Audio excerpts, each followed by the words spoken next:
Coming soon and surprise.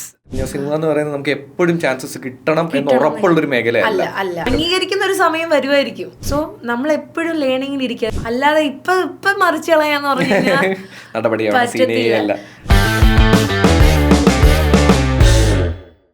അപ്പൊ എന്തൊക്കെ പറഞ്ഞാലും അഖില സിനിമയിലേക്ക് വരുന്നതും ഈ കാര്യങ്ങളും ഒക്കെ ഡയറക്ടറിലൂടെ ആണല്ലോ. ഇപ്പൊ എനിക്ക് തന്നെ അറിയാം, ഇപ്പൊ പറയുമ്പോ ഗുരു എന്നുള്ളതിന്റെ ഒരു സാധനം ഭയങ്കര വികാരമുണ്ട്. അപ്പൊ ഫസ്റ്റ് ടൈം സാറിനെ കാണുമ്പോൾ എങ്ങനെയായിരുന്നു ആ ഒരു എക്സ്പീരിയൻസും കാര്യങ്ങളും എല്ലാം? സാർ വളരെ കാമാണ്, ക്വയറ്റാണ്.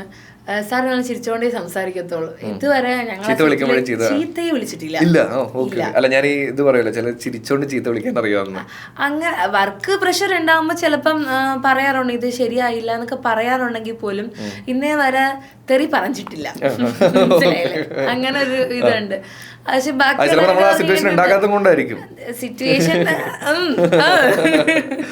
അങ്ങനെ എന്താണ് തോക്കിനകത്ത്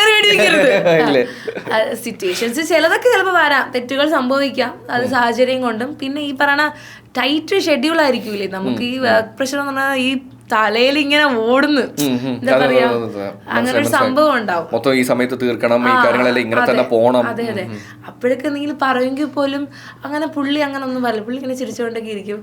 പുള്ളി തന്നെ എന്നോട് അഖില പറയൂ, അഖില മലയാളത്തിൽ പറയൂ. ഈ സാധനം എല്ലാരും നമ്മളടുത്ത് വെക്കുന്നല്ലേ, പറയൂ. അതെ പറയൂന്ന് പറയും. അഖില എന്നെ അഖിലാണ്ടേശ്വരി എന്നൊക്കെ വിളിക്കും. അങ്ങനെയൊക്കെ ഒരു അത് എന്റെ കൂടെയുള്ള വർക്ക് ചെയ്യുന്ന കോവർക്സ് ഐഡീസ് ഒക്കെ വിളിക്കാറുണ്ട്, ചിരിക്കാറുണ്ട്. പിന്നെ എല്ലാവരുമായിട്ടും ഞാൻ കമ്പനിയാണ്. എനിക്ക് ഭയങ്കര എന്താ പറയാ, അങ്ങനെയൊന്നും ഷൈ ഒന്നുമില്ല, എല്ലാവരുമായിട്ട് കമ്പനിയാണ്. സത്യം സംസാരിച്ചോളൂ. ഞാൻ ടോക്കറ്റീവുമാണ്. മനസ്സിലായി. കാണുമ്പോ ഉള്ളൊരു പവറേ ഉള്ളൂ. ഫസ്റ്റ് കാണുമ്പോ ഈ കൊച്ചു ഭയങ്കര ജാടയാണ് എന്നുള്ള പണ്ടേ സ്കൂളിൽ പഠിക്കുമ്പോഴേ തെറ്റിദ്ധാരണയാണ്. ഒന്നുമില്ല. അടുത്ത പ്രൊജക്ട്സ് വല്ലതും കമ്മിറ്റ് ചെയ്തോ? Coming soon and surprise. Tamil നമുക്ക് തമിഴ് മതി. അയ്യോ, അങ്ങനെ പറയരുത്. ഇപ്പൊ പറഞ്ഞതിനെ കണക്ട് ചെയ്തുകൊണ്ട് ചോദിക്കുകയാണ് കേട്ടോ. നമുക്ക് തമിഴ് മതി എന്ന് പറഞ്ഞാൽ പോരാ. എന്തുകൊണ്ട് മലയാളത്തിലേക്ക് വരാത്തെന്നുള്ള റീസൺ പറഞ്ഞായിരുന്നു. പക്ഷെ ഏതെങ്കിലും ഒന്നിൽ വർക്ക് ചെയ്യണമെന്നോ അല്ലെങ്കിൽ അതിന് എന്തെങ്കിലും വർക്ക് ഓൺ ആവുമോ അങ്ങനെ ഏതെങ്കിലും ഒക്കെ വന്നായിരുന്നോ? മലയാളത്തിൽ നിന്ന് ഒരാൾ ചോദിച്ചു, സജഷൻ ചോദിച്ചു. ഞാൻ പക്ഷെ എനിക്ക് അങ്ങോട്ട് മലയാള ഇൻഡസ്ട്രി എനിക്ക് അങ്ങോട്ട് വന്നിട്ടില്ല. ഞാൻ അങ്ങോട്ട് എത്തിയിട്ടില്ല. അതായത് എനിക്ക് കോണ്ടാക്ട്സ് അധികം വന്നിട്ടില്ല. ഞാൻ തമിഴിലോട്ട് തന്നെയാണ് ഫോക്കസ് ചെയ്യുന്നത് ഇപ്പോ. മലയാളം ചിലപ്പോ ഭാവിയിൽ ഞാൻ എന്തെങ്കിലും ഡയറക്ടർ ആയാൽ ആവണമല്ലോ. ആഗ്രഹം അല്ലേ? അതിപ്പോ ഞാൻ മുഴുവൻ പറയാൻ പറ്റില്ല. പറഞ്ഞോ ആവാം, അതിനുള്ളൊരു ക്യാപ്പബിലിറ്റി ഒക്കെ അല്ല, അങ്ങനെയല്ല. എന്ന് വെച്ചാൽ ഞാൻ ഈ ഫ്യൂച്ചർ പറയുന്ന ആളല്ല. എന്ന് വെച്ച് കഴിഞ്ഞാൽ ഞാൻ എപ്പോഴും വിശ്വസിക്കുന്ന ഒരു കാര്യം എന്താണെന്ന് വെച്ച് കഴിഞ്ഞാൽ നമ്മൾ എടുക്കുന്ന പണിയുണ്ടല്ലോ, അതിന്റെ റിസൾട്ട് ആയിരിക്കും നമുക്ക് എപ്പോഴും ഫ്യൂച്ചറിലേക്ക് വരിക. നമ്മൾ പണിയെടുത്തോണ്ടേ ഇരുന്ന് കഴിഞ്ഞാൽ സ്വാഭാവികമായിട്ടും എവിടെ എത്തണോ അവിടെ എത്തിയിരിക്കുന്നതാണ് ഞാൻ വിശ്വസിക്കുന്നത്. അപ്പൊ അതുകൊണ്ട് പറയാൻ പറ്റൂല. ഏതെങ്കിലും സിനിമ ഇപ്പൊ ഇങ്ങനെ എഴുതി ഒന്ന് സെറ്റ് ആക്കിക്കൊണ്ടിരിക്കുന്നുണ്ടോ? റൈറ്റിംഗ്സ് ഒക്കെ ഉണ്ട്, എന്നാലും നമുക്ക് ഒരു അത് മലയാളത്തിലെടുക്കോ തമിഴിലെടുക്കോ? ഇപ്പൊ എല്ലാ ലാംഗ്വേജിലും ഉണ്ടല്ലോ. ഫോക്കസ് ചെയ്യുന്ന ഏത് ഭാഷയിലായിരിക്കും? എല്ലാം എടുക്കാം. നമുക്ക് ഇപ്പൊ എന്താണ് നമുക്ക് കറക്റ്റ് പറയാൻ പറ്റില്ല. കാര്യം ഞാൻ ജേർണലിസ്റ്റ് ആവണമെന്ന് പറഞ്ഞ് വന്ന ആളാണ് ഇപ്പൊ ഫിലിമിനകത്ത് നിൽക്കുന്നത്. നമുക്ക് ഫ്യൂച്ചർ എന്താണെന്ന് പറയാൻ പറ്റില്ല. ഇപ്പൊ അടുത്ത് എന്താ നടക്കാൻ പോകുന്നത് ഞാൻ ഇപ്പൊ പറഞ്ഞു കുഴപ്പിച്ചില്ല. ഏകദേശം. എന്നാലും ഞാൻ തിരിച്ചു വരും, ഞാൻ വിട്ടുതരില്ല. അപ്പൊ എന്നാലും വരട്ടെ. കഥ എന്തെങ്കിലും ഓണാക്കാനുള്ളൊരു പ്ലാൻ? ഓണാകും, പതുക്കെ ഓണാകും. ഇപ്പൊ എല്ലാരും അതിന്റെ പ്രൊമോഷൻ ഇവിടെ ആയിരിക്കണോ? ഒരിക്കലും പാടില്ല. അതെന്തായാലും ഇവിടെ തന്നേ പറ്റുള്ളൂ. എന്തായാലും എഡിസനൊക്കെ ഇന്റർവ്യൂ തന്നതിന് ഇന്റർവ്യൂ പോഡ്കാസ്റ്റ് തന്നതിന് നന്ദി ഫസ്റ്റ്. അത് നമ്മുടെ ടീമിന്റെ റിസൾട്ട്, ബാക്കി ടീമിന്റെ ഒക്കെ ഒരു ഐഡിയ ആയിരുന്നു. ഓക്കെ എന്തായാലും അത് നല്ലൊരു കാര്യം കേട്ടോ. എന്നാലും അത് ഒരുപാട് പറഞ്ഞില്ല, സിനിമ ചെയ്യണം, ഇവിടെ പ്രൊമോഷൻ തരണം. ഞാൻ മാറ്റിവിട്ടാ പറ്റൂല. ഇല്ല, പറ്റില്ല. എങ്ങനെ വഴി തിരിച്ചു പോയാലും ഈ കാര്യത്തിൽ ഞാൻ പ്രെഡിക്റ്റ് ചെയ്യാൻ പറ്റത്തില്ല. ചെയ്യുകയാണെങ്കിൽ ഇവിടെ വരും. നമുക്ക് വരാം. അത് മറ്റേ ഇതിലൊക്കെ പറഞ്ഞ പോലെ 100 ദിവസം ഓടാണെങ്കിൽ സാറേ എനിക്ക് ഇന്ന സാധനം മേടിച്ചു തരണം എന്ന് പറഞ്ഞപ്പോ ഒരു ട്രെൻഡ് ഇടയ്ക്ക് പോകുന്നുണ്ടായിരുന്നു. അതുപോലെ തന്നെയാണ് ഇത്. അതെ, നമുക്ക് എന്തായാലും മലയാളത്തിലോട്ട് തിരിച്ചു വരണമല്ലോ. നമ്മള് മദർ ടങ് മറന്നുള്ള കളിയൊന്നും ഇല്ലല്ലോ. അതൊക്കെ ഞാൻ ഇപ്പൊ തുടങ്ങിയില്ലേ ഉള്ളൂ. അതൊന്നും പറഞ്ഞിട്ടില്ല. ഇപ്പം ആദ്യത്തെ പടം തന്നെ 100 ദിവസമാണ്. അതാണ് ഇപ്പൊ പ്രശ്നമായത്. അപ്പൊ അടുത്തതിൽ ഭയങ്കര എക്സ്പെക്ടേഷൻ ആയിരിക്കും. അതെ, അപ്പൊ എല്ലാരും എക്സ്പെക്ട് ചെയ്യുമല്ലോ. അപ്പൊ അത് നോക്കി കണ്ടൊക്കെ ചെയ്യണ്ടേ. അപ്പൊ അതാണ് ഞാൻ പറയാം, എന്തെങ്കിലുമൊക്കെ ആകട്ടെ. Okay okay. ഇനി വേറൊരു കാര്യം ഞാൻ ചോദിക്കണം എന്നുള്ളതാണ് കേട്ടോ. എന്ന് വെച്ച് കഴിഞ്ഞാൽ എസ്പെഷ്യലി സിനിമയിലേക്ക് വരുന്ന ഏത് പൊസിഷനിലേക്ക് വരുന്നവർക്കാണെന്നുണ്ടെങ്കിൽ ഒരു സ്ട്രഗിൾ ഉള്ളതാണ്. അപ്പൊ അതിലൊരു ജെൻഡറും കൂടെ നമ്മൾ എടുത്ത് നോക്കുകയാണെന്നുണ്ടെങ്കിൽ സ്ത്രീ എന്ന് പറയുമ്പോൾ കുറച്ചധികം പ്രശ്നങ്ങൾ ഫേസ് ചെയ്യും എന്നുള്ളതാണ് നമ്മൾ കേട്ടിട്ടുള്ളതും കണ്ടിട്ടുള്ളതും. അപ്പോൾ ഒരു ഏഡിയായ ഒരു സ്ത്രീ ഇപ്പൊ ഇത്രയും ഒക്കെ സക്സസ് ആയിട്ട് നിൽക്കുന്നു, ഞാൻ സക്സസ് ആയിട്ടാണ് നിൽക്കുന്നത്. അപ്പൊ വരാൻ പോകുന്നവരോട് എന്താ പറയാനായിട്ടുള്ളത്? നമ്മള് ഒരാഗ്രഹം ഉണ്ടെങ്കിൽ നമ്മൾ അതിനു വേണ്ടിയിട്ട് നിൽക്കുക. ഞാൻ എപ്പോഴും പറയുന്നത് ആൽക്കെമിസ്റ്റിന്റെ ആ ഒരു ഇതാണ്. തത്വം പറയുന്നതല്ല, എന്റെ ജീവിതം കൊണ്ട് പഠിച്ചതാണ്. എന്റെ 5th സ്റ്റാൻഡേർഡിൽ എന്റെ ആഗ്രഹമായിരുന്നു മീഡിയ ഫീൽഡിലോട്ട് പോകണമെന്ന്. അത് 5th സ്റ്റാൻഡേർഡ് ഞാൻ എയിം വെച്ച് ചെയ്തതാണ്. അപ്പൊ ആൾക്കാർ ചോദിക്കുമ്പോ 5th സ്റ്റാൻഡേർഡ് ജേർണലിസം അല്ലെങ്കിൽ ഈ പറയുന്ന പോലെ മീഡിയ എന്ന് തോന്നാൻ പണ്ട് മറ്റേ ന്യൂസ് ചാനലൊക്കെ കണ്ടിട്ടേ, പ്രധാന വാർത്തകൾ, ഏഷ്യാനെറ്റ് ന്യൂസ്, സ്വാഗതം, ഇതൊക്കെ കാണുമ്പോ ഉണ്ടല്ലോ നമുക്ക് ഒരു പ്രധാന വാർത്തകൾ, ഏഷ്യാനെറ്റ് ന്യൂസ് വാർത്തകൾ. ഇത് ഞാൻ ഡെയിലി നോക്കാവുന്നതാണ്. അല്ല, അത് നോക്കിയതാണ്. നമ്മള് ജേർണലിസ്റ്റാണ് പഠിച്ചത്. പിന്നെ ഞാൻ അതിൽ നിന്ന് ജേർണലിസം വിട്ടപ്പോ ഫോട്ടോഗ്രാഫി ആയി, വീഡിയോ എഡിറ്റിംഗ് ആയി, ഗ്രാഫിക് ഡിസൈനിങ് ആയി. അല്ല, ഞാൻ മനസ്സിലാക്കിയ ഒരു കാര്യം എന്താ പറയുക, നമുക്ക് ഇപ്പൊ ഒരു മേഖലയോട് ഒരു ഇഷ്ടം ഉണ്ടാവും. പക്ഷെ ഈ മേഖലയിൽ എവിടെയാണ് നമുക്ക് നമ്മളെ തന്നെ ഒന്നും കൂടി ഉഷാറാക്കാൻ പറ്റാന്ന് അറിയില്ല. അതിന് ഈ പറയുന്നത് പോലെ തന്നെ നമ്മളിങ്ങനെ അതിനൊന്ന് ട്രൈ ചെയ്യുക. ചിലപ്പം ഫോട്ടോഗ്രാഫി ആയിരിക്കാം, ചിലപ്പോൾ വീഡിയോഗ്രാഫിയിലേക്ക് ആയിരിക്കും നമുക്ക് ഫോക്കസ് ചെയ്യാൻ പറ്റുക. അത് നമ്മൾ ഈ പറയുന്ന പോലെ തന്നെ ഒരു കാലെടുത്ത് വെച്ചാലേ അത് നമുക്കുള്ളതാണോ എന്ന് അറിയുള്ളൂ. അതെ, കറക്റ്റ് ആണ് പറഞ്ഞത്. അപ്പൊ പാൻഡപ്പനും കുറെ പറയുന്നല്ലേ, അറിയാതെ വന്നു പോകുന്നതാണ്. അയ്യോ, അല്ലെ, കുറച്ച് പ്രായമുണ്ട്, എന്നാലും 30s കയറാൻ പോവാ. അപ്പൊ അതിന്റേതായിട്ടുള്ള പ്രശ്നങ്ങളൊക്കെ എല്ലാരും അല്ല ഇപ്പൊ മൊത്തത്തിൽ തന്നെ പറയുന്നുണ്ട് എല്ലാരും. എനിക്ക് കുറച്ച് ഒരു തന്തവായി. അതിപ്പോ എനിക്കിപ്പോ എല്ലാരും ചേച്ചി ചേച്ചി എന്നൊക്കെ വിളിക്കുന്നത്. കൊച്ചു പിള്ളേരെയൊക്കെ ഇപ്പൊ പയ്യന്മാരൊക്കെ പോകുമ്പോഴത്തേക്ക് നോക്കുമ്പോഴത്തേക്ക് ഒരുത്തന്മാര് നോക്കുന്നില്ല. ആ വിഷമത്തിൽ ഞാൻ പങ്കുചേരുന്നു. ഞാൻ ഇപ്പൊ മാരീഡും കൂടെ ആണല്ലോ. അപ്പൊ സ്വാഭാവികമായിട്ട് എനിക്ക് അല്ലെങ്കിൽ ഞാൻ കുറച്ച് സംസാരിക്കുമ്പോൾ ഇച്ചിരി ചില സമയത്ത് ഇങ്ങനത്തെ സാധനങ്ങളൊക്കെ പറഞ്ഞു പോകും. അത് ഈ ബുക്ക് വായിച്ചതിന്റെ പ്രശ്നമാണെന്ന് എനിക്ക് തോന്നുന്നുണ്ട്. അത് കഴിഞ്ഞിട്ട് നമ്മൾ എന്തെങ്കിലും കാര്യം കൂടെ പറയുമ്പോഴേക്കും ചേട്ടാ ഞങ്ങളിപ്പോ അത്രയ്ക്കൊന്നും എത്തിയില്ല, ഇത്രയും മെച്യൂരിറ്റിയുടെ ആവശ്യമില്ല എന്ന് പറയും. അത് സ്ഥിരം കേൾക്കാറുണ്ടല്ലേ? ആ മുഖത്ത് ആ വിഷമം ഞാൻ അറിയുന്നു. ഓക്കെ. അപ്പൊ ഈ നേരത്തെ പറഞ്ഞതുപോലെ തന്നെ സാറുമായിട്ടുള്ള പ്രൊജക്ടിനെ കുറിച്ച് എന്തെങ്കിലും ഒരു അപ്ഡേറ്റ് തരാനുള്ള സ്റ്റേജ് എത്തിയോ? ഇല്ല, ഇപ്പൊ നമുക്ക് പറയാൻ പറ്റത്തില്ല. എന്നാലും എപ്പോഴേക്കും തുടങ്ങുമായിരിക്കും പ്രൊജക്ട് ഒക്കെ? ഒന്നും ആയിട്ടില്ല, നമ്മള് നോക്കാം. വേറെ 2-3 ഇടത്തുനിന്ന് വന്നിട്ടുണ്ട്. തമിഴിൽ നിന്ന് തന്നെ വന്നിട്ടുണ്ട്, 2 വന്നിട്ടുണ്ട്. നമുക്ക് നമ്മള് നമുക്ക് ഏതെങ്കിലും ഒന്നിലല്ലേ പോകാൻ പറ്റും. തമിഴ് സിനിമ എന്ന് പറയുന്നത് ഇങ്ങനെ കിടക്കുക, ഇവിടെ 2-3 മാസം കൊണ്ട് പടം എടുത്തു തീർക്കും. അതെ അതെ, അത് ഞാൻ ചോദിക്കണം എന്ന് വിചാരിച്ചു. അപ്പം നമ്മുടെ ഇവിടുത്തെ കാരണം, പക്ഷെ ഇവിടെ വർക്ക് ചെയ്ത എക്സ്പീരിയൻസ് ഇല്ലെങ്കിൽ കേട്ട് പരിചയം ഉണ്ടാവുമല്ലോ. ഇവിടെ കുറച്ചും കൂടെ സ്പീഡാണ് കാര്യങ്ങളെല്ലാം. ഇവിടെ ഭയങ്കര സ്പീഡാണ്, ഷെഡ്യൂള് ഉടനെ തീർക്കും, അങ്ങനെയൊക്കെ കേട്ടിട്ടുള്ളത്. പക്ഷെ ഇപ്പൊ എനിക്ക് തോന്നിയതാണ് കുറച്ച് കൂടുതൽ വരുമ്പോൾ നമുക്ക് അത്രയും വർക്കും കൂടെ വരില്ലേ? വർക്ക് കൂടുതലാണ്, പ്രഷർ കൂടുതലാണ്, ഫിനാൻഷ്യൽ പ്രോബ്ലംസ് വരും, പിന്നെ വീട്ടിൽ നിന്നുള്ള തെറികൾ വരും, സമയം എടുക്കും. ഈ പറഞ്ഞ കണക്ക് ഫീമെയിൽ ആയതുകൊണ്ട് തന്നെ നമുക്ക് അതിൻ്റെതായിട്ടുള്ള ബുദ്ധിമുട്ടുകൾ എന്ന് പറയുന്നത് എസ്പെഷ്യലി ഫിനാൻഷ്യൽ പ്രോബ്ലംസ് ഒക്കെ ഉണ്ടാവും.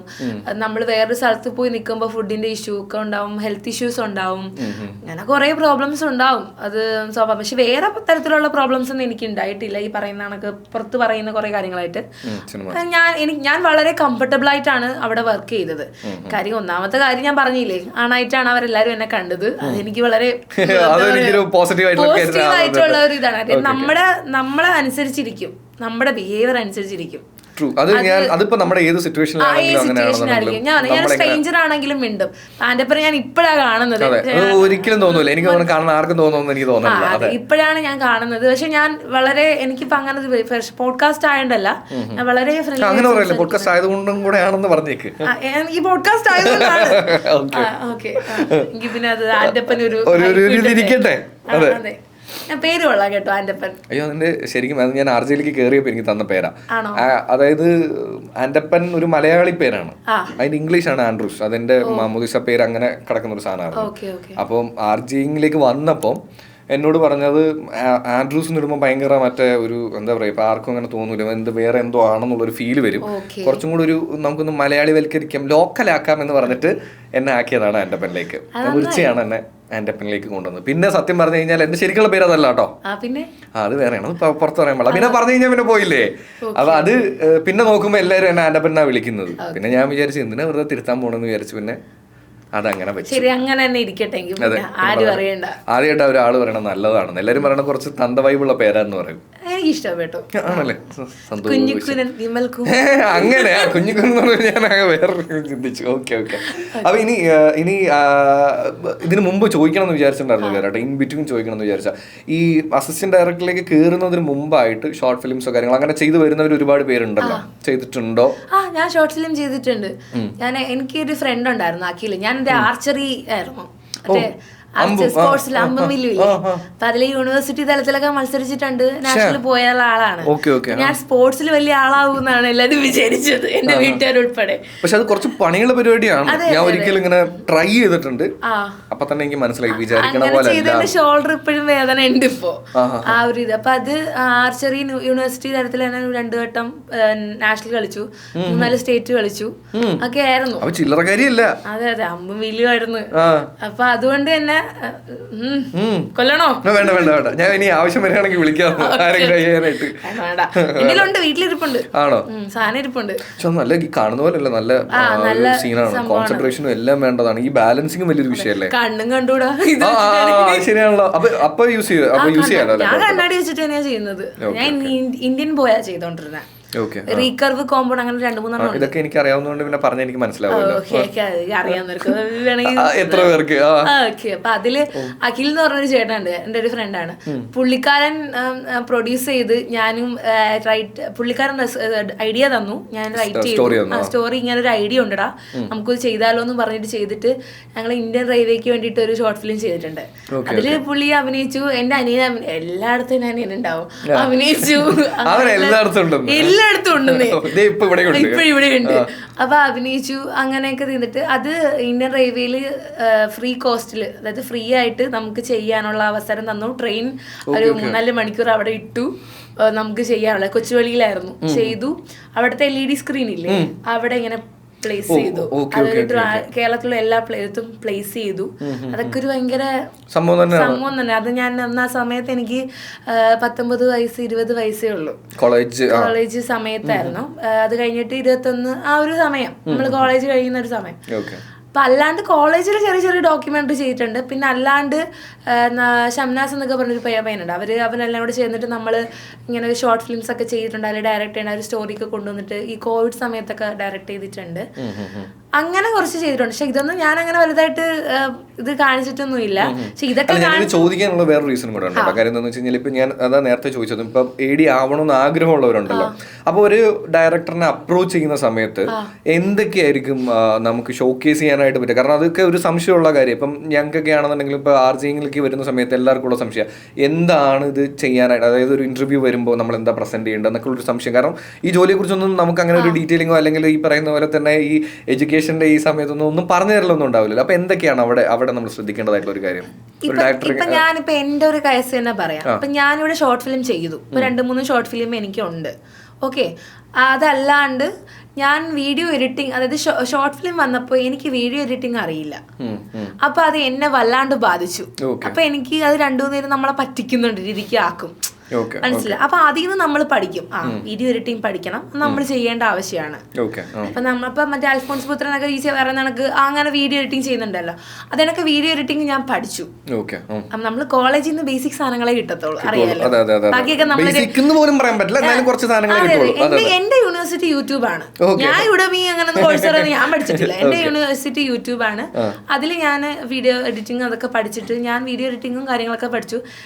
ഇത് കോവിഡ് സമയത്ത് ഞാനും അനിയനും എല്ലാം കൂടെ ചേർന്നിട്ട് ഒരു കുറെ എന്താ പറയാ, എല്ലാരും യൂട്യൂബിൽ അവിടെ അനിയനുണ്ട്, എന്ത് ചെയ്യാനാ, അങ്ങനെ കുറെ നമ്മൾ അക്കു അമ്പു എന്നും പറഞ്ഞിട്ട് ഒരു ചാനലൊക്കെ തുടങ്ങി കുറെ ഇതൊക്കെ വീഡിയോസ് ഇതൊക്കെ ചെയ്ത് എഡിറ്റിങ്. അന്ന് എനിക്ക് ലാപ്ടോപ്പ് ഇല്ല. ഞാൻ അന്ന് ഈ പറഞ്ഞ കണക്ക് ഇൻഷോട്ട് ഇല്ലേ, അതിൽ എഡിറ്റ് ചെയ്യും. എന്റെ ഒരു ഇത് നോക്കണേ, എന്റെ ആ ഡെഡിക്കേഷൻ നോക്കണം. അപ്പൊ ആ സമയത്ത് ഒരു ക്യാമറ എന്റെ വീട്ടിൽ നിന്ന് വാങ്ങിച്ചെന്ന് അച്ഛനും അമ്മയും. അപ്പം വാങ്ങിച്ചെന്ന് ഞങ്ങളത് ഷൂട്ട് ചെയ്ത് എഡിറ്റ് ചെയ്ത് പിന്നെ നമ്മളെ വേറെ പിള്ളേരെ കൊണ്ടൊക്കെ എഡിറ്റ് ചെയ്യിപ്പിക്കും. പിന്നെ വിചാരിച്ചു ഇനി ഞാൻ തന്നെ എഡിറ്റ് ചെയ്യും. അങ്ങനെ എഡിറ്റ് ചെയ്ത് ഒക്കെ ഇടുമായിരുന്നു. ഇതൊക്കെയാണ് ഞാൻ ഒരു കമ്പനി കൊണ്ടുപോയി കാണിക്കുന്നത്. അത് അപ്പൊ അവര് ശരിക്കും പറഞ്ഞു കഴിഞ്ഞാൽ അതിനകത്തൊന്നും ഇല്ല. അത് കമ്പനി കണ്ടിട്ട് ഓക്കെ അവര് എനിക്കൊരു ടാസ്ക്. പക്ഷെ അതിൽ വേറൊരു കേസ് എന്താണെന്ന് പറയാം, ഞാൻ എന്റെ ഇതിൽ നിന്ന് മനസ്സിലാക്കിയ ഒരു കാര്യമാണെന്ന് വെച്ച് കഴിഞ്ഞാൽ നമ്മളിപ്പോ നമുക്ക് ഇഷ്ടമുള്ളൊരു മേഖല ഉണ്ടല്ലോ, ഈ മേഖല നമുക്ക് ഇഷ്ടമുണ്ടാവും, അവിടെ എത്തിപ്പെടാനുള്ള കുറെ കാര്യങ്ങളും ഉണ്ടാവും. പക്ഷെ ഇതിന് വേണ്ടിയിട്ട് നമ്മൾ ആഗ്രഹങ്ങളും വർക്ക് ചെയ്യലും കാര്യങ്ങളൊക്കെ ഉണ്ടാവും. പക്ഷെ ഇതിന്റെ കൂടെ തന്നെ ഈ മേഖലയിലുള്ള കുറെ കാര്യങ്ങൾ അറിഞ്ഞിരിക്കുക എന്നുള്ളത് ഒരു വലിയ ഫാക്ടറാണ്. അല്ലെങ്കിൽ നമ്മൾ ഈ പറയുന്ന പോലെ തന്നെ ആരെങ്കിലും ഒരു ചോദ്യം ചോദിച്ചു കഴിഞ്ഞു കഴിഞ്ഞാൽ അത് എന്താണെന്നെങ്കിലും മനസ്സിലാക്കാനുള്ള ഒരു സാധനം നമുക്ക് വേണമല്ലോ.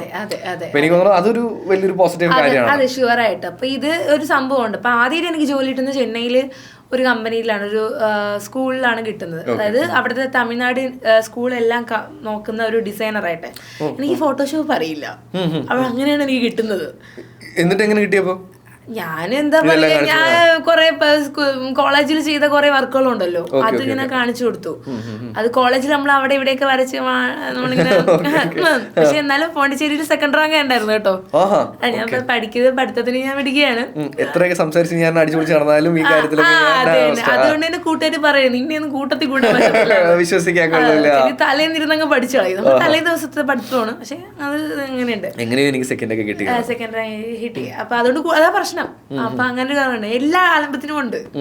അപ്പൊ ഇതിങ്ങനെ ചെയ്യുമ്പോ നമ്മള് ഫോട്ടോഷോപ്പിന് എന്റെ ഫ്രണ്ട് ഞാൻ വിളിച്ചിട്ട് പറയാടാ, ഒന്ന് അനാമിക എന്നാണ് പേര്, വിളിച്ചിട്ട് ഒന്ന് ഒന്ന് പറഞ്ഞു എന്തെങ്കിലും സെറ്റ് ചെയ്താ.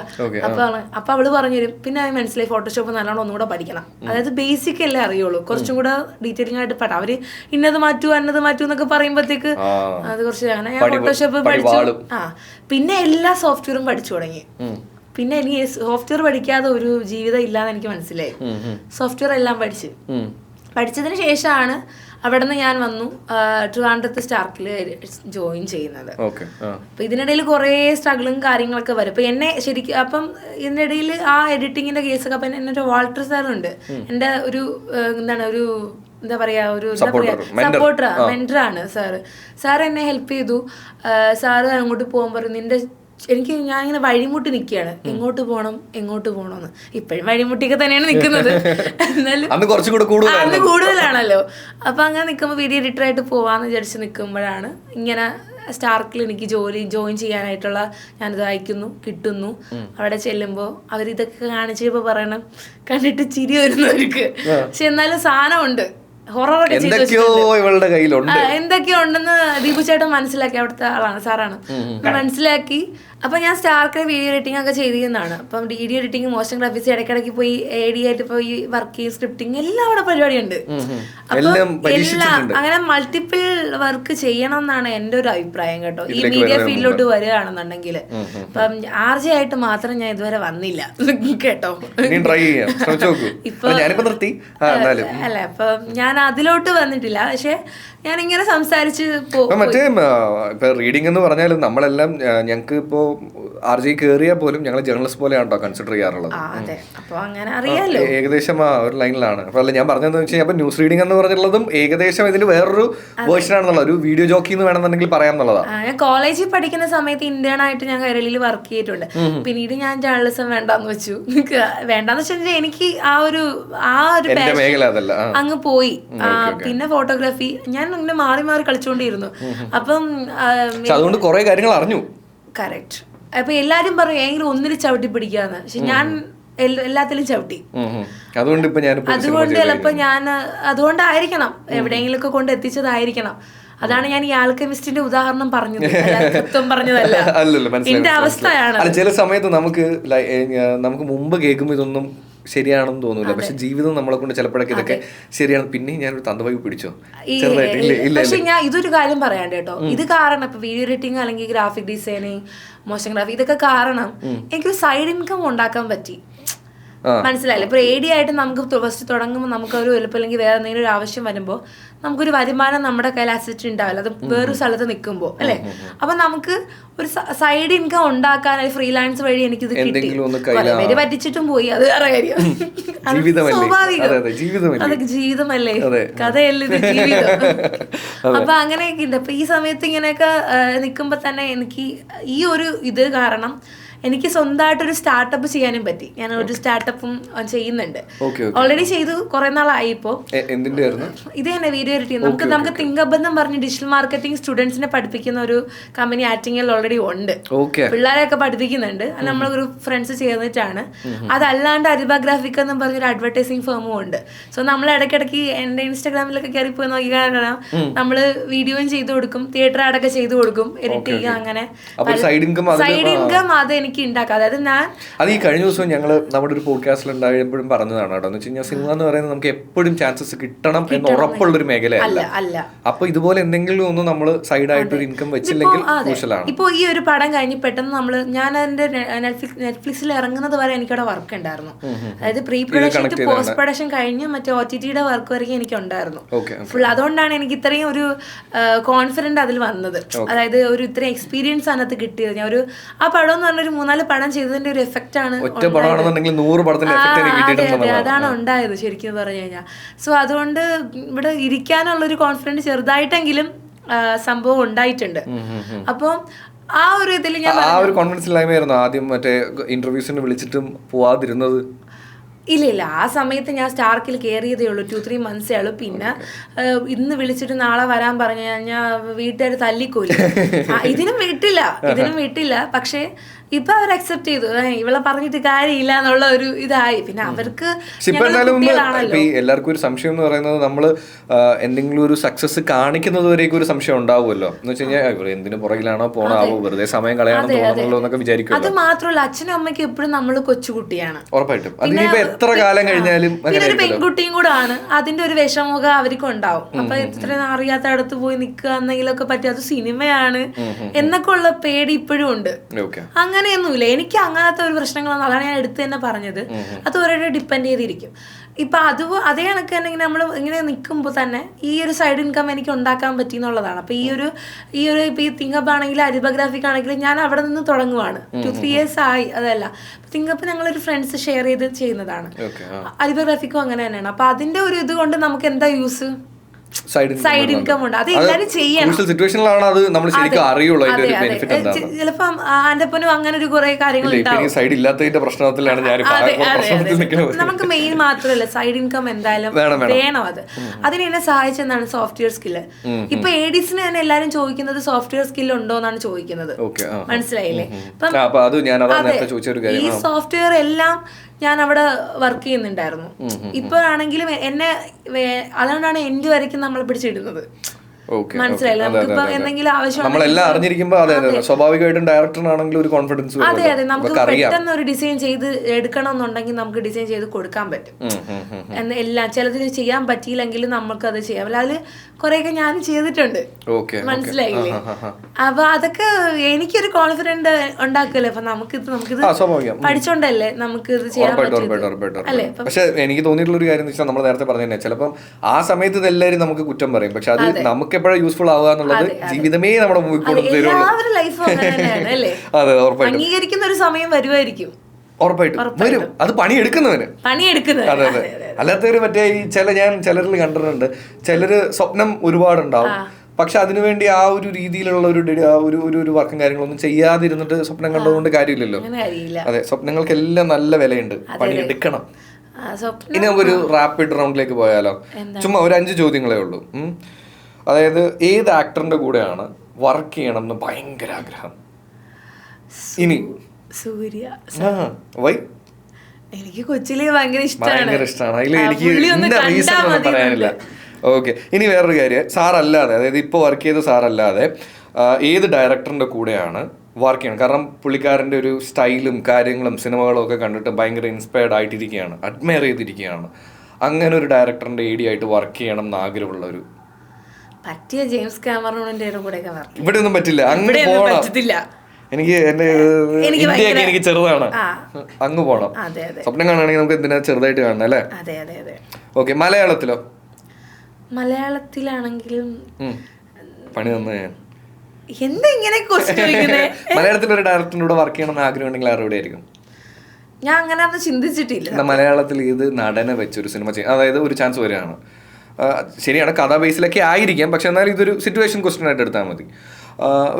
ഒരു നടനെ വെച്ച് ചെയ്യാൻ, അത് ഏത് നടനെ വേണമെങ്കിലും എടുക്കാൻ പറ്റുന്ന ഒരു സിറ്റുവേഷൻ നിൽക്കുകയാണ്. അതിൽ ആരെ വെച്ചായിരിക്കും സിനിമ ചെയ്യാൻ? എനിക്ക് ആസിഫ് അലീനെ ഇഷ്ടമാണ്. അതാകുമ്പോ ഏത് സിറ്റുവേഷനിലും അങ്ങ് വരും കറക്റ്റായിട്ട്. അടിപൊളി. ഞാൻ ചിലപ്പോൾ ഞാനിത് ഈ ചാൻസ് കിട്ടിയപ്പോൾ ഉപയോഗിക്കാമെന്ന് വിചാരിക്കട്ടോ. എൻ്റെ അടുത്ത് എല്ലാവരും ഞാൻ ഈ സ്പോർട്സ് റിവ്യൂസ് ഒക്കെ ചെയ്യാറുണ്ട് നമ്മുടെ ചാനലിൽ തന്നെ. അപ്പോൾ എന്നെ എല്ലാവരും പറയാറുള്ളത് എൻ്റെ സംസാരം ആസിഫ് അലിയുടെ സംസാരമായിട്ട് ഭയങ്കര സിമിലാരിറ്റി ഉണ്ട്. നീ എങ്ങനെ ഡബിനൊക്കെ ആവശ്യമുണ്ടെങ്കിൽ ഞാൻ വരാൻ കേട്ടെ, ചെറുതായിട്ടൊക്കെ ഞാൻ ചെയ്യാറുണ്ട്. ഏറ്റവും ഫേവറേറ്റ് ആയിട്ടുള്ള തമിഴ് സിനിമ ഏതാ? ഏറ്റവും ഫേവറേറ്റ് ഒരുപാട് പറയുമ്പോൾ സൂക്ഷിക്കണം, അതിന്റെ സബ് ആയിട്ടുള്ള ഒരു ക്വസ്റ്റ്യൻ കൂടെ ഉണ്ടാവും. ആണോ? എനിക്ക് തുള്ളാതെ മനവും തുള്ളും ഭയങ്കര. അപ്പൊ അങ്ങനെയാണെന്നുണ്ടെങ്കിൽ ഏറ്റവും ഇഷ്ടമുള്ള ഒരു ഡയലോഗ് ഏതെങ്കിലും ഉണ്ടോ? എനിക്ക് ഡയലോഗ് അല്ല, സിറ്റുവേഷൻസ് ആണോ ഇഷ്ടം? സിറ്റുവേഷൻസ് ആണ് ഇഷ്ടം. അപ്പൊ ഏത് സീനായിരുന്നു? അവര് വന്ന എന്താ പറയാ, ആ പട്ടിക്കുട്ടി ഇല്ലേ, അത് വന്നിട്ട് അവിടെ നിന്ന്, അതൊക്കെ പറയണോ? ഇതൊക്കെ എല്ലാവർക്കും അറിയാവുന്നതല്ലേ? എന്താണ് ഡയറക്ടറിന്റെ ഒരു ലൈൻ സ്റ്റോറി കേക്കട്ടെ. ഓ അങ്ങനെ ആ ഒരു പട്ടിക്കുട്ടി ഇമോഷൻ കൊടുക്കുന്നുണ്ട്. വിജയ് അവസാനം ഈ ജയിലിൽ പോയി വന്നതിന് ശേഷം അവിടെ ഇരിക്കുമ്പോ വന്നൊരു ഇമോഷൻ കൊടുക്കുന്നുണ്ട്. അത് ഭയങ്കര കണക്ട്, അതായത് ഡെവലപ്ഡ് ആയി മൊത്തം. ശരിയാണ്, ഒറ്റ ഇതിൽ നമുക്ക് സാധനങ്ങൾ കണക്ട് ചെയ്യാൻ പറ്റും. അത് നമ്മുടെ ആ ഡെവലപ്പ് ആയത് അയാൾ അറിഞ്ഞിട്ടില്ല, പക്ഷെ ബാക്കിയുള്ള എല്ലാവരും അറിഞ്ഞു. പക്ഷെ ആ നായ്ക്കുട്ടിക്ക് ആ സിറ്റുവേഷൻ എന്നെ വളരെയധികം, അത് ഞാൻ കാണുന്ന സമയത്ത് ഒരു ബ്ലാക്ക് ആൻഡ് വൈറ്റ് ടിവിയിലാണ് കാണുന്നത്. അത് അന്ന് മുതൽ ഇന്ന് വരെ എനിക്ക് ഇഷ്ടമാണ്. അപ്പൊ എന്തുകൊണ്ട് ഇപ്പോഴത്തെ പടം പറയാത്തെന്ന് വെച്ചാല് അത് ഇപ്പോഴും എന്റെ മൈൻഡിൽ സ്ട്രൈക്ക് ചെയ്ത്. അല്ല, ഞാനും ഇടയ്ക്ക് ചില സമയത്ത് നമുക്ക് ഭയങ്കര ഇഷ്ടമുള്ള സിറ്റുവേഷൻസ് ഉണ്ട്, ഞാൻ ഈ യൂട്യൂബിൽ അത് സെർച്ച് ചെയ്തിരുന്ന് ചുമ്മാ ഇരുന്ന് കാണും. എനിക്ക് അങ്ങനത്തെ കുറച്ച് അതല്ല എന്ന് വെച്ച് കഴിഞ്ഞാൽ അങ്ങനെയല്ല കേട്ടോ. എന്ന് വെച്ചാൽ ചില സിറ്റുവേഷൻ ഉണ്ട്. ഇപ്പൊ ഞാൻ ചിലപ്പോൾ ഭയങ്കര വിഷമിച്ചിരിക്കുകയാണ്, അപ്പൊ ഞാനൊരു സാധനമുണ്ട്, എനിക്ക് കുറച്ച് സാധനങ്ങളുണ്ട്, ചില പാട്ടൊക്കെ ആയിരിക്കും. അങ്ങനെ ഏതെങ്കിലും പാട്ടുണ്ടോ? പാട്ട് വാനാടിൽ നെഞ്ചുക്കുൾ പെയ്തിടം, സൂര്യയുടെ ആളാണല്ലോ അല്ലേ, കണക്ട് ചെയ്യാവുന്നതേ ഉള്ളൂ. ഇനിയുള്ളതാണ് ഏറ്റവും റാപ്പിഡ് ചോദ്യമാണ്, പെട്ടെന്ന് പറയണം, മനസ്സിൽ തോന്നുന്നത് തന്നെ പറയണം കേട്ടോ. ഇതുവരേക്കുള്ള അഖിലയുടെ ഒരു ജീവിതം ഉണ്ടല്ലോ, ഇപ്പൊ സിനിമ കണക്റ്റഡ് ആയിട്ടുള്ളത്, അതൊരു സിനിമ ആവുകയാണെന്ന് വിചാരിക്കുക. ചുമ്മാ അതിനൊരു ടൈറ്റിൽ കൊടുക്കുകയാണെന്നുണ്ടെങ്കിൽ ഏത് ടൈറ്റിൽ കൊടുക്കും? സിനിമയ്ക്ക് ടൈറ്റിൽ കൊടുക്കണ്ടേ? ടൈറ്റിലില്ല, പേരില്ല സിനിമ, അതിനുള്ളതായില്ല, കുറച്ചും കൂടെ സമയം വേണം. എന്നാലും ഏതെങ്കിലും ഒരു സിനിമ കണക്ട് ചെയ്യാൻ പറ്റുമോ പെട്ടെന്ന്? ഇപ്പൊ അങ്ങനെയൊക്കെ ചോദിച്ചാൽ ഞാനൊരു തുടക്കമല്ലേ, ഞാൻ തുടക്കം കഴിഞ്ഞു, ഫസ്റ്റ് സ്റ്റെപ്പ് വെച്ചു, സ്റ്റിൽ ഐ ആം നത്തിങ് എന്നാണ് എന്റെ ഒരു ഇത്. ഞാനൊന്നും ആയിട്ടില്ല. അതങ്ങനെ നമ്മൾ എല്ലാരും വിചാരിക്കാൻ പാടുള്ളൂ എന്നല്ലേ പറയാ, അല്ലെങ്കിൽ നമുക്ക് വിചാരിക്കാനല്ല, എനിക്ക് സ്റ്റിൽ ഐ ആം നത്തിങ്, അത്രേ ഉള്ളൂ. അതാണ് സത്യം. അതുകൊണ്ട് എന്റെ ടൈറ്റിലിന്റെ പേര് നത്തിങ്. അപ്പൊ വന്നു, പേര് വന്നു. പക്ഷെ അത് ചിലപ്പോ ഫോണിന് എടുക്കും കേട്ടോ. അയ്യോ, നമുക്ക് ചാളി ഞാൻ ചളി പറഞ്ഞിട്ട് പറഞ്ഞില്ല, നമുക്ക് കോപ്പിറൈറ്റ് മേടിക്കാം. ഓക്കെ. എന്തായാലും ഇനി വീണ്ടും ഞാൻ ആ ലാസ്റ്റിലേക്ക് തന്നെ വീണ്ടും വരുവാണ് കേട്ടോ. അതായത് ADs ഇത് കാണുന്നുണ്ടാവും, ഇതിലേക്ക് കയറി വരാനുള്ളവരും കാണുന്നുണ്ടാവും, അവരോടൊക്കെ ലാസ്റ്റ് ആയിട്ട് അഖിലേക്ക് എന്താണ് പറയാനുള്ളത്? നമ്മളിപ്പോ മൈൻഡ് ചെയ്യുകയാണ്, ഫിനാൻഷ്യലി സ്ട്രഗിൾ ആയിരിക്കും ഏറ്റവും കൂടുതൽ ADs ഫേസ് ചെയ്യുന്നത്. ഓക്കെ, അപ്പൊ ആ സമയത്ത് നമ്മൾ മറ്റേ മൂഞ്ചിത്തിരിഞ്ഞ് നിൽക്കുന്ന ഒരു സിറ്റുവേഷനില്, കയ്യിൽ നിന്ന് പോയ സിറ്റുവേഷനില് കുറെ പേരുണ്ടാവും, കുറെ പേര് ഉണ്ടാവില്ല, അവരൊക്കെ അവോയ്ഡ് ചെയ്യേണ്ടി വരും. പക്ഷെ അതിനകത്ത് 1-2 പേരൊക്കെ നമ്മളെ മോട്ടിവേറ്റ് ചെയ്യാനായിട്ടുണ്ട്. അപ്പൊ എന്റെ ലൈഫിൽ തന്നെ ശങ്കർ ഏട്ടൻ അങ്ങനെ കുറെ പേര് എന്നെ മോട്ടിവേറ്റ് ചെയ്തിട്ടുണ്ട്. എടി നീ ഇവിടെ നിൽക്കി, നിനക്കൊരു സെറ്റ് ഉണ്ടാവും, ശരി പറ്റണില്ല എന്ന് പറയും, ഇല്ല നീ നിക്കി എന്നൊക്കെ പറയും. പക്ഷെ നമ്മളെ ഹെൽത്തി ഒക്കെ തളർന്നു പോകും. പക്ഷെ നമ്മൾ നമുക്കൊരു വിഷൻ ഉണ്ടെങ്കിൽ നമ്മൾ കയറി വരും, ഉറപ്പായിട്ടും കയറി വരും. പക്ഷെ ഒന്നും ചെയ്യാതെ, ഒന്നും നമുക്ക് ഈ പറഞ്ഞ സോഫ്റ്റ്വെയർ ഒന്നും ചെയ്യാണ്ട് ഇങ്ങനെ ഇരിക്കുകയാണെന്നുണ്ടെങ്കിൽ നമ്മൾ അപ്ഡേറ്റഡ് ആയി. ഇപ്പൊ AI വന്നു, എനിക്ക് AI ഇനി പഠിക്കണം, മനസ്സിലായില്ലേ? കമൽ സാർ AI പഠിക്കാൻ പോയി, പൈസ ഉള്ളോണ്ട് അങ്ങനെ പറയും ആൾക്കാര്, പൈസ ഉള്ളോണ്ട് സാറ് പോയി. ഞാനൊരു ആവറേജ് ഫാമിലിയാണ്, എനിക്കും അങ്ങനെ പൈസ എന്ന് പറഞ്ഞാൽ ഇപ്പൊ ഞാനും പഠിക്കണം. ഞാൻ പറയേ, യൂട്യൂബിൽ നമുക്ക് എല്ലാം കിട്ടും, അവൈലബിൾ ആണ്. സോ നമ്മൾ എപ്പോഴും ലേണിംഗിൽ ഇരിക്കുക. ഇപ്പൊ മെഡിക്കൽ സ്റ്റുഡൻസോ അല്ലെങ്കിൽ മെഡിക്കൽ ഫീൽഡിലുള്ളവർ, ഡോക്ടേഴ്സ് ഒക്കെ എപ്പോഴും പഠിച്ചുകൊണ്ടിരിക്കും. ഒരു കോവിഡ് വന്നപ്പോ പഠിച്ചില്ലേ, അത് എല്ലാം അവര് പഠിച്ചുകൊണ്ടേയിരിക്കും, മെഡിസിൻ ഒക്കെ. അത് നമ്മളും സ്റ്റിൽ നമ്മൾ ലേണിങ് ചെയ്തുകൊണ്ടിരിക്കുക. സ്റ്റിൽ ഞാൻ ലേണിംഗ് ആണ്. പുതിയ പുതിയ സാധ്യതകൾ, പുതിയ പുതിയ കാര്യങ്ങൾ, അങ്ങനെ തന്നെ പോണം. അങ്ങനെ തന്നെ ഇരുന്നാലേ നമുക്ക് എന്തെങ്കിലുമൊക്കെ ചേഞ്ചസ് വരുത്താനും പറ്റുള്ളൂ. പക്ഷെ നമ്മള് ഒന്ന് ക്ഷമിക്കുക. അതെ, അത് ശരിയാണ്. അത് ഒരു വലിയ കാര്യമാണ്. അതായത് നമ്മുടെ ടൈമിന് വേണ്ടി കാത്തിരിക്കുക എന്നുള്ളത് ഒരു വലിയ കാര്യമാണ്. കാത്തിരിക്കണം. അല്ലാതെ ഇപ്പൊ മറിച്ച് കളയാന്ന് പറഞ്ഞു കഴിഞ്ഞാൽ പറ്റത്തില്ല. കാര്യം ഞാനും കാത്തിരിക്കുവാണ്. ഞാനും നിങ്ങളിൽ ഒരാളാണ്, മനസ്സിലായില്ലേ? അപ്പൊ ഞാൻ ഇത് പറയാൻ ഞാൻ ആരുമല്ല. സ്റ്റിൽ ഞാൻ പറയാണ്, ഞാൻ ആരുമല്ല. പക്ഷെ നിങ്ങളിൽ ഒരാളിലാണ് ഞാനും. ഇപ്പോൾ എൻ്റെ കൂടെ പഠിക്കുന്നവരെല്ലാവരും ഉണ്ട്. പക്ഷെ ഇപ്പൊ എന്ന് പറയുന്നത് നമ്മളെ വേണ്ടാതെ പോയവരൊക്കെ തിരിച്ചു വരും. മനസ്സിലായോ? അത് നമ്മുടെ അംഗീകാരം കാണുമ്പോൾ മാത്രമേ ഉള്ളൂ. നമ്മളിങ്ങനെ ഈ ഇതായിട്ട് നിൽക്കുന്ന സമയത്ത് ആരും ഉണ്ടാവില്ല. നമ്മൾ ഫെയിലിയർ ആയിട്ട് നിൽക്കുന്ന സമയത്ത് ആരും ഉണ്ടാവില്ല. അതിൽ വളരെ എനിക്ക് കൂടുതലും വന്നിട്ടുള്ള സ്ട്രേഞ്ചേഴ്സ് ആയിട്ടുള്ള ആൾക്കാരാണ് എന്നെ ഹെൽപ്പ് ചെയ്തിട്ടുള്ളത്. അതിലറിയാവുന്നവരുണ്ട്. പിന്നെ എൻ്റെ ഒരു ഫ്രണ്ട് ഉണ്ട്, മിഥുൻ എന്ന് പറഞ്ഞൊരു ഫ്രണ്ട് ഉണ്ട്. അവനും എന്നെ ഒരുപാട് ഹെൽപ്പ് ചെയ്തിട്ടുണ്ട്. സോ ഇങ്ങനെ കുറെ പേര്, ശങ്കർ, അങ്ങനെ കുറെ പേര്. അതൊക്കെയാണ് അതിന്റെ ഒരു ഇതെന്ന് പറയുന്നത്. വെയിറ്റ് ചെയ്യുക, പണിയെടുക്കുക, സാധനം വന്നിരിക്കും. ഓക്കെ, അപ്പൊ എന്തായാലും ഇനി ലാസ്റ്റ് ആയിട്ട് എനിക്ക് അഖിലയോട് എല്ലാവിധ ആശംസകളും തരാണ് കേട്ടോ. ഇല്ലില്ല, എന്ന് വെച്ച് കഴിഞ്ഞാൽ നമ്മള് എൻഡ് പഞ്ച് വേണ്ടേ, എൻഡ് പഞ്ചിലേക്ക് എത്തുകയാണ്. അതായത് അപ്പൊ എന്തായാലും മലയാളത്തിലേക്ക് വരണം. അത് എന്റെ ഒരു ആഗ്രഹം. എന്ന് വെച്ച് കഴിഞ്ഞാൽ ഞങ്ങൾക്ക് കൂടെ വരണം എന്നുള്ളത് ഒരു ആഗ്രഹമാണ്. അപ്പൊ അതിന്റെ ഒപ്പം തന്നെ ഇനിയുള്ള സിനിമകളൊക്കെ വരുമ്പോ ഇവിടെയും കൂടെ വരാൻ മറക്കരുത് എന്ന് ഓർമ്മിപ്പിക്കുകയാണ്. ഓടരുത്. അപ്പോൾ താങ്ക് യു സോ മച്ച്. ഇത്ര നേരം സംസാരിച്ച് ഒരുപാട് കഥകൾ അറിയാൻ പറ്റിയതിൽ ഒത്തിരി സന്തോഷം. നന്ദി. Okay, thank you. കാര്യം ഒരു അപരിചിതനെ പോലെ അല്ലല്ലോ, ഒരു നല്ല രീതിയിൽ ഫണ്ണായിട്ട് സംസാരിക്കാൻ പറ്റും. ഒത്തിരി സന്തോഷം. Thank you.